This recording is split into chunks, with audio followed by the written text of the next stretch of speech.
Ak neviete niečo pochopiť, že ako to má byť v kresťanstve, vždy sa pýtajte, čo o tom učí Pán Ježiš Kristus.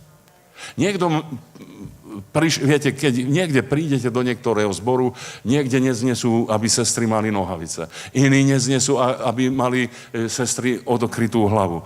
Tretí neznesú, aby mal kazateľ kravatu. Štvrtí neznesú proste, ja neviem, aby mal obrúčku napríklad, hej.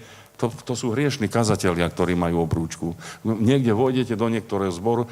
No mňa proste zovreli ma v jednom takom zbore a najprv, jak som mali skázať, tak ma urobili previerku. Vyskúšame brata Barkovciho, či ho pustíme vôbec na kazateľňu. Hej? A naraz som videl, že som v probléme. Bračanko, čo si myslíš, viete, tak pokorne, čo si myslíš o šatkách, o nosení nohavíc, o obrúčkach a toto a to? Hovorím, no, bratia a sestry, vy ste ma riadne zahnali do kúta, som si myslel.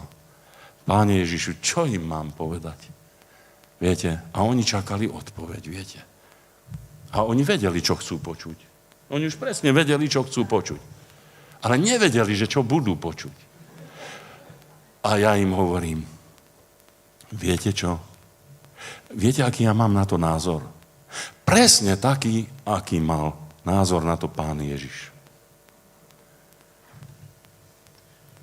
Rozmýšľali, pozerali jeden na druhého a jeden naraz hovorí, ale Pán Ježiš o tom nič nehovoril. No vidíte, ani ja vám o tom nič nepoviem.